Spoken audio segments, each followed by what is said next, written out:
Welcome back. Good morning, good afternoon, good night. We're excited that you chose to hang out with us yet again on this Wednesday, the one that we want full of wisdom. And I'm Ray. Hopefully, you came back to share. Maybe you brought some friends with you. Family, we're still trying to get those subscriptions up. So if you have the time, hit that like button, hit the share button. Tell somebody about your experience with WOW, Wisdom on Wednesday. So, wise friends, today I have an opportunity to speak to you about some things that are comfortable and uncomfortable. But what I've found out is the successful, wise people don't mind having a coach. You see, the people that are the most successful in life are people that don't mind having a coach. There are times when we need feedback, and there's time when we want feedback. When you have goals that are loftier than you, when you have goals that will make you go to places that you never thought you would get to, you need a coach to push you in areas and things that you thought you could never achieve. You need a coach to actually show you the areas where you're lacking. You need a coach to be able to show you areas that you can't see. You see, a coach has the ability to watch you while you're in application. But while you're in application, you're focused on your task. You see, a coach's job is not to be in the game with you, but to observe you in the game. You may be focused on your dreams, your goals, your aspirations. Let's take, for example, there are some people who have coaches in ministry that you may think that I've got a God given gift to lead God's people. I have a God given talent for administration. I have a God given talent for orating and speaking. But if you have a desire, and if you want to be in a space where you can be better than you thought you could be, it will be wise to get a coach. You see, what that coach can do is see what you can't see. You see, what that coach can do is hear what you are saying. You see, what that coach can do is actually tell you areas where you can get better because what they have is what you don't have. You're in it and they're not. They've taken the position of an observer and they'll give you feedback on what they have observed. You see, family, when we're in it, it's very difficult for us to take feedback. I remember when I was in my undergraduate program and my beautiful wife wants to help me. She wants to do things that will make things easier for me. And I appreciate that for her. But what happened while I was in undergrad, when I was writing papers, I would bring a couple of papers to my wife and I said, baby, would you look this over and help me so I can turn it in and not look like a fool? What ended up happening, wise friends, is that my wife would have read through my entire paper. Not read, she red lined my entire paper. And I said, I'm never going to bring my paper back to her. She's making me work harder than I would just turn it in and getting a C minus. You see my point? Somebody who loved me, somebody who cared for my success, was willing to tell me the truth. Somebody who didn't want me to represent her poorly in my academic career. As I'm thinking I'm doing a good paper, ultimately somebody who cares for me showed me that I was just getting by. So wise people, what areas in your life are you just getting by? What areas in your life do you need somebody to tell you that you're doing a very good job, but I can see areas where you can improve? What if you had somebody who cared enough to tell you the truth about your life? Somebody who cared enough to tell you that you're spending too much time focusing on things that will produce no fruit. You see, when you have a coach isn't somebody who's made all the right choices, but a coach is somebody who's made choices and maybe they may not have been good choices, but they learned from their choices. They learned and now they can actually share with you some of the things and some of the experiences of where they did things wrong.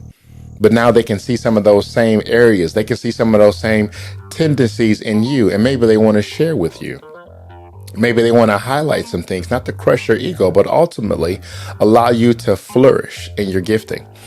They can show you areas that you can actually look at, be humble enough to receive feedback and grow from that particular conversation, grow from that mentor relationship, grow from a space and a place where you don't know everything, but somebody cares enough. Watch this, wise friends. Somebody cares enough to invest in your future.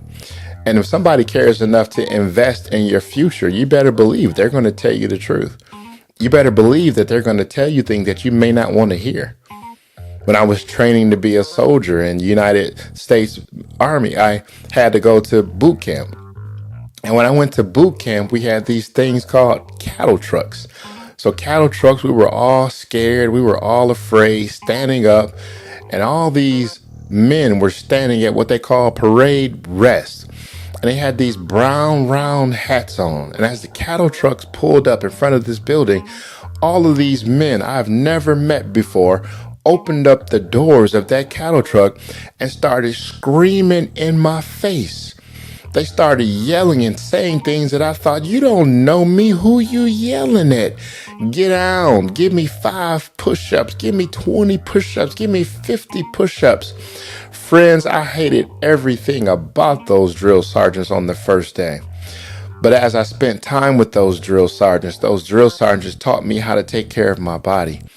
As I spent time with those drill sergeants, they taught me how to put my uniform together and shine my boots.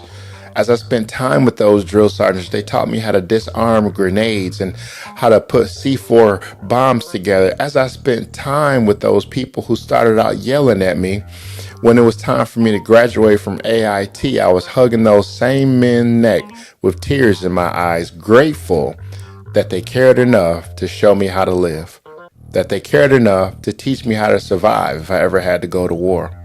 You see where I'm going, friends? That sometimes the people who care the most are the people that will hurt your feelings. The people who actually see something in you will take time to actually coach you up. Just because the information isn't favorable to your ears doesn't mean it's not favorable for your future. Just because you're not pleasing and you don't want to hear what somebody has to say because they're a truth teller, they're always trying to tear me down. What if you took another look, wise friend? Is it that they're trying to tear you down, or they're not puffing up your ego? See, many of us are addicted to people that puff up our ego, that stroke our ego. We only call people that agree with us. We only talk to people that say that's a good idea. But sometimes you need to call somebody that's going to ask some questions about your business plan. You need to have somebody in your life that's going to ask you those critical questions. It's going to give you a migraine when you get done talking to them. I've been that friend for a few people. They don't call me no more, but I'm still available. You need some people that are going to ask you some hard questions. Those people who actually think about the worst case scenario. You need some people that are going to actually make you love what you're going to do. Make you think about the worst case scenario. Make you ask this question: what wakes you up in the morning? Why are you doing what you do? What would you do when you have no resources? What will you do when you have no backing, no support? If you really want to do that thing, you're going to do it without support. If you really want to do that thing, you're going to do it without people saying, go ahead, you can do it, baby. You see, a friend that's a coach will actually get the best out of you, not caring about you not liking them, not caring about you not being favorable because of what they said. But there's people who are making millions of dollars sitting on the sidelines of a basketball game with thousands of people in the arena. And they walk up and down the sidelines as millionaires play basketball. Millionaires play a sport. And as a millionaire is bringing the ball up the court, trying to break down the defense. And for the last couple of plays, he tried to advance the ball, but it was intercepted. The last couple of plays, he tried to shoot the ball from the 3-point line, but it was blocked. But then the coach called a timeout, and the coach called that millionaire over to the sidelines and says, how about you try doing it this way, fake this way, and then shoot it on this side? And the millionaire looked at his coach and he says, what makes you think that's going to work?